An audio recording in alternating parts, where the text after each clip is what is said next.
শুভ সন্ধ্যা বন্ধুরা। আজ হলো 5 আগস্ট বুধবার। আজকের সন্ধ্যার বিশেষ বিশেষ খবর হলো মেডিকেল রোড 4 লেনে উন্নীতকরণে উচ্ছেদ অভিযান শুরু, সড়ক মেরামতের কাজও চলছে। শিবসাগর চোরাইদিউয়ের বন্যা পরিস্থিতি খতিয়ে দেখলেন কেন্দ্রীয় মন্ত্রী জেপি নাড্ডা। ইউপিআইয়ের কাঁধেও এবার ফি, প্রস্তাব কেন্দ্রীয় সরকারের।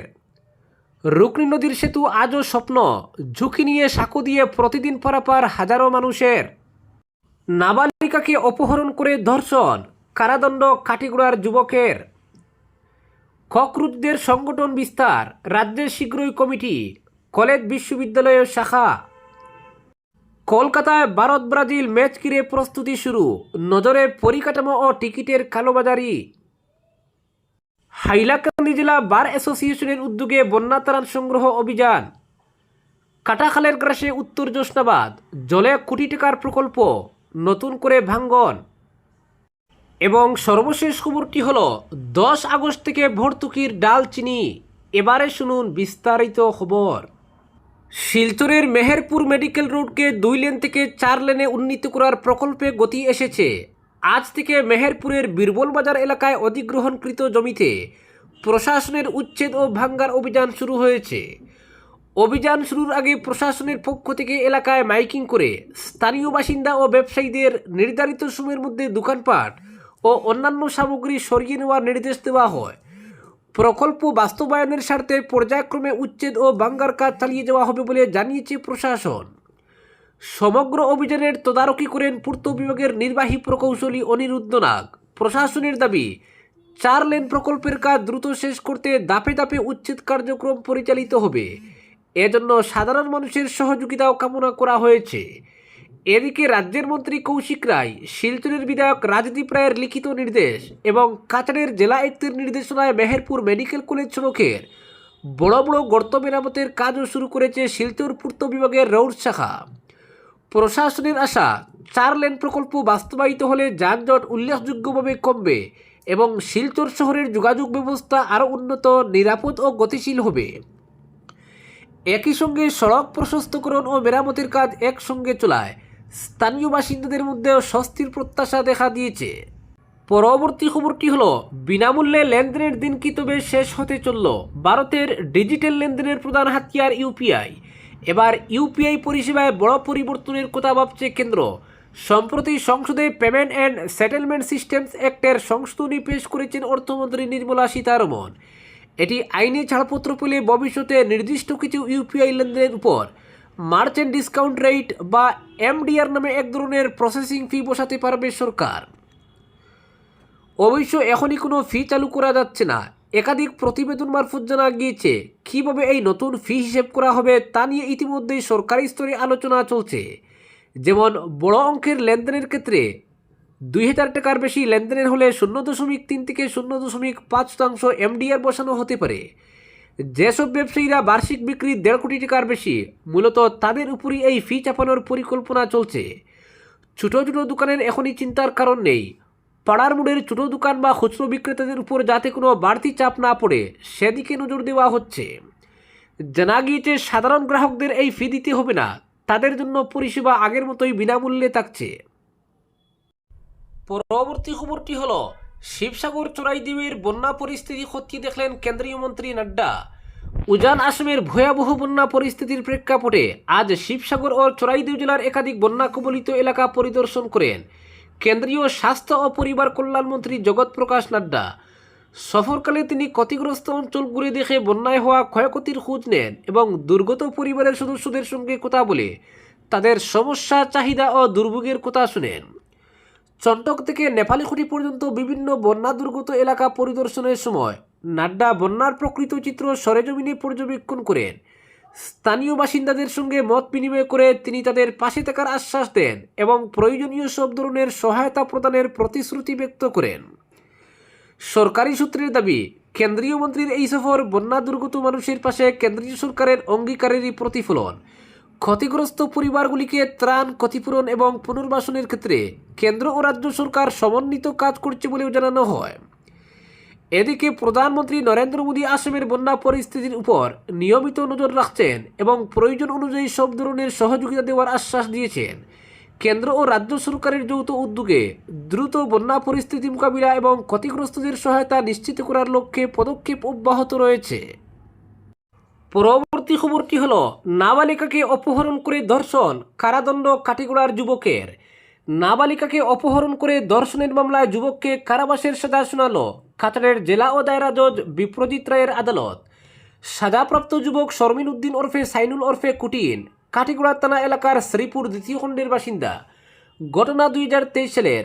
শর্মিন ওরফে সাইনুল প্রতিবেশী বছর 17 এক নাবালিকাকে ফুসলিয়ে অপহরণের পর কিছুদিন তার ইচ্ছার বিরুদ্ধে শারীরিক সম্পর্ক করে তাকে শিলচর গনিয়েলা এলাকায় ছেড়ে চলে যায়। এ নিয়ে ওই নাবালিকার মা 2023 সালের 1 আগস্ট শিলচর মালুগ্রাম পুলিশ ফাঁড়িতে এজাহার দায়ের করেন। এজাহারে মহিলা উল্লেখ করেন, 30 জুলাই শর্মিন তার মেয়েকে ফুসলিয়ে অপহরণ করে নিয়ে যায়। এরপর নিজের বোনের বাড়িতে মেয়েকে আটকে রেখে ইচ্ছার বিরুদ্ধে শারীরিক সম্পর্ক করে। এসবের পর মেয়েকে নিয়ে যায় শিলচর গনিয়েলা এলাকায় অন্য একজনের বাড়িতে। সেখানে মেয়েকে ফেলে রেখে সে অন্যত্র বিয়ের তোড়জোড় শুরু করে। মহিলা এজাহারে আরও উল্লেখ করেছেন, এসব ঘটনাক্রমের মাঝে শর্মিন তাকে হুমকি দেয়, মামলা করলে পরিণতি সুখকর হবে না। নাবালিকার মায়ের এজাহারের ভিত্তিতে পুলিশ মামলা নথিভুক্ত করে তদন্ত চালায়। তদন্ত প্রক্রিয়ার পর মামলা গোড়ায় আদালতে। বিচার প্রক্রিয়া শেষে গত 31 জুলাই আদালত শর্মিনকে দোষী সাব্যস্ত করে। এরপর মঙ্গলবার শোনানো হয় সাজা। এতে শর্মিনকে পক্সো আইনের 4(1) ধারায় 10 বছরের কারাবাসের সাজা শুনিয়ে সঙ্গে জরিমানা করা হয়েছে 5,000 টাকা। জরিমানা অনাদায়ে তাকে ভোগ করতে হবে আরও 1 মাসের কারাদণ্ড। একইভাবে ভারতীয় দণ্ডবিধির 376(1) এবং 366 ধারায়ও পৃথক পৃথকভাবে তাকে 10 বছর করে কারাবাসের সাজা শুনিয়ে সঙ্গে জরিমানা করা হয়েছে সমপরিমাণ 5,000 করে টাকা। এছাড়া ভারতীয় দণ্ডবিধির 342 ধারায়ও তাকে শোনানো হয়েছে 6 মাস কারাদণ্ডের সাজা। প্রতিটি সাজা চলবে একসঙ্গে।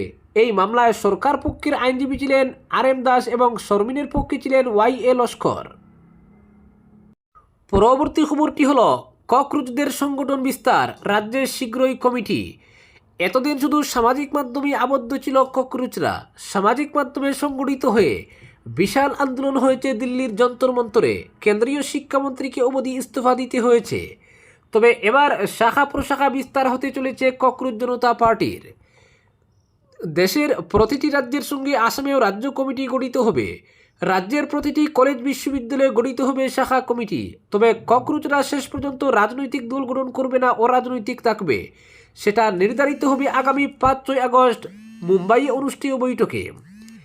সেখানে এর রূপরেখা চূড়ান্ত হবে। এরপর দিল্লিতেও বৈঠক হওয়ার কথা রয়েছে। মঙ্গলবার গুয়াহাটিতে ককরোচ জনতা পার্টির এই পরিকল্পনা প্রকাশ করেছেন রাজ্য মিডিয়া সমন্বয়ক শেখ সাহিল উদ্দিন শাহ। শুধু সামাজিক মাধ্যমে সংগঠিত হয়ে আন্দোলন করে সাফল্য অর্জনের নজির দেশে এই প্রথম। ফলে ককরোচ জনতা পার্টির উপর নজর রয়েছে সকলের। তাই বিজেপি বিরোধী সহানুভূতির হাওয়া টেনে এবার দেশ জুড়ে সংগঠন বিস্তারের কর্মসূচি হাতে নিয়েছে ককরোচ জনতা পার্টি। রাজ্য মিডিয়া সমন্বয়ক শেখ সাহিল বলেন, মাত্র 3 মাস আগে সামাজিক মাধ্যমে জন্ম নেওয়া সংগঠন যন্তর মন্ত্রে 37 দিনের এক বিশাল আন্দোলন করেছে। মানুষের যখন প্রশ্ন করার ক্ষমতা ছিল না, ছাত্র সমাজ নিজেদের অধিকারের কথা বলতে পারত না, তখন ককরোচ জনতা পার্টি সাহস এনেছে জনগণের মধ্যে। দেশ জুড়ে সংগঠন বিস্তারের পরিকল্পনা জানিয়ে তিনি বলেন, দেশের কোনো রাজ্যে এখনও রাজ্য কমিটি নেই ককরোচ জনতা পার্টির। শুধু কেন্দ্রীয় কমিটি রয়েছে 50 জন কেন্দ্রীয় সদস্য নিয়ে। তবে খুব শীঘ্রই দেশের প্রতিটি রাজ্যে কমিটি গঠিত হবে। আসামের রাজ্য কমিটি হবে, প্রতিটি কলেজ বিশ্ববিদ্যালয়ে কমিটি গঠন করা হবে। সংগঠনের কর্মপন্থা নিয়ে তিনি জানান, বরিষ্ঠ সাংবাদিক, আইনজীবী সহ সমাজের বিশিষ্ট ব্যক্তি, ছাত্র সমাজের কাছে যাব আমরা। তাদের ফিডব্যাকের ভিত্তিতে এজেন্ডা তৈরি করে তার ভিত্তিতে এগোবো আমরা। ককরোচ জনতা পার্টির সদস্যভর্তি অভিযানও শুরু হয়েছে। সিজেপির অফিসিয়াল পেজে রয়েছে গুগল ফর্ম। সেই ফর্ম পূরণ করে যে কেউ ককরোচ জনতা পার্টির সদস্য হতে পারবেন, জানান তিনি। পরবর্তী খবরটি হল, 10 আগস্ট থেকে ভর্তুকির ডাল চিনি। অন্ন সেবা যোজনার আওতায় আগামী 10 আগস্ট থেকে রাজ্য জুড়ে সুবিধাভোগীদের মধ্যে ভর্তুকিযুক্ত মসুর ডাল ও চিনি বিতরণ শুরু হবে। প্রায় 33,000 সুলভ মূল্যের দোকানের মাধ্যমে নির্ধারিত সূচি মেনে এই সামগ্রী দেওয়া হবে বলে মঙ্গলবার জানিয়েছেন খাদ্য, গণবণ্টন ও ক্রেতা বিষয়ক মন্ত্রী কৌশিক রায়। ডাল ও চিনির পরিবহন, মজুত এবং সরবরাহ ব্যবস্থার প্রস্তুতি খতিয়ে দেখতে এদিন একটি পর্যালোচনা বৈঠকে সভাপতিত্ব করেন মন্ত্রী। রাজ্যের বিভিন্ন প্রান্তে সামগ্রী পাঠানোর কাজ কতদূর এগিয়েছে তা নিয়ে সংশ্লিষ্ট সংস্থা ও দফতরের আধিকারিকদের কাছ থেকে বিস্তারিত তথ্য নেন তিনি। বৈঠকে national agricultural cooperative marketing federation বা নাফেডের আধিকারিকরা জানান, আসাম রাজ্য গুদাম নিগমের নির্ধারিত সব গুদামের সময়ের মধ্যে 100% ডাল ও চিনি পৌঁছে দেওয়ার ব্যবস্থা করা হচ্ছে। নির্ধারিত সময়ের আগেই পরিবহনের কাজ শেষ করতে সংশ্লিষ্ট পক্ষগুলিকে নির্দেশ দেন মন্ত্রী কৌশিক। মন্ত্রী বলেন, 10 আগস্ট থেকে যাতে কোনো বাধা ছাড়াই বিতরণ শুরু করা যায় তার জন্য পরিবহন, গুদামজাতকরণ ও সুলভ মূল্যের দোকানে সামগ্রী পৌঁছে দেওয়ার প্রতিটি পর্যায়ে নজরদারি চালাতে হবে। কোনো যোগ্য সুবিধাভোগী যেন সময়মতো প্রাপ্য ডাল ও চিনি থেকে বঞ্চিত না হন তা নিশ্চিত করার উপরও তিনি জোর দেন। বৈঠকে বন্যা বিধ্বস্ত শিবসাগর জেলার সরবরাহ ব্যবস্থা নিয়েও পৃথকভাবে আলোচনা হয়। সাম্প্রতিক বন্যার কারণে আসাম রাজ্য গুদাম নিগমের শিবসাগরের গুদামে সামগ্রী মজুত রাখা সম্ভব হচ্ছে না। সেই কারণে বিতরণে যাতে বিঘ্ন না ঘটে তার জন্য সাময়িকভাবে ভারতীয় খাদ্য নিগমের শিবসাগর গুদামের খালি জায়গা ব্যবহারের সিদ্ধান্ত নেওয়া হয়েছে। মন্ত্রী কৌশিক সংশ্লিষ্ট সব সংস্থাকে পারস্পরিক সমন্বয় বজায় রেখে কাজ করার নির্দেশ দেন। সামগ্রী পরিবহনে দেরি, মজুতের সমস্যা কিংবা বিতরণ ব্যবস্থায় কোনো ত্রুটি দেখা দিলে তা দ্রুত সমাধান করতে বলা হয়েছে।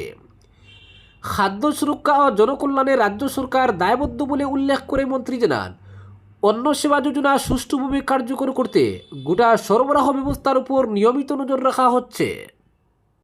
পরবর্তী খবরটি হলো, কলকাতায় ভারত ব্রাজিল ম্যাচ ঘিরে প্রস্তুতি শুরু, নজরে পরিকাঠামো ও টিকিটের কালোবাজারি। মাস 7 আগে লিওনেল মেসিকে ঘিরে বিতর্কের রেশ এখনও কাটেনি। তার মধ্যেই কলকাতায় আরও একটি বড় ফুটবল ইভেন্টের প্রস্তুতি শুরু হয়ে গেল। আগামী 3 অক্টোবর যুবভারতী ক্রীড়াঙ্গনে ভারত ব্রাজিল প্রীতি ম্যাচ আয়োজনের সম্ভাবনাকে সামনে রেখে নেতাজি ইন্ডোর স্টেডিয়ামে উচ্চ পর্যায়ের বৈঠক হলো।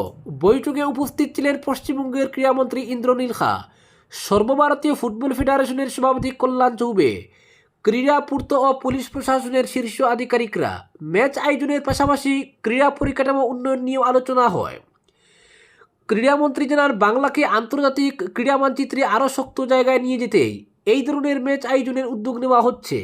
ভবিষ্যতে ভারতীয় ফুটবল দলের নিয়মিত ম্যাচ আয়োজনের উপযোগী পরিকাঠামো গড়ে তোলার উপরও জোর দেওয়া হয়েছে।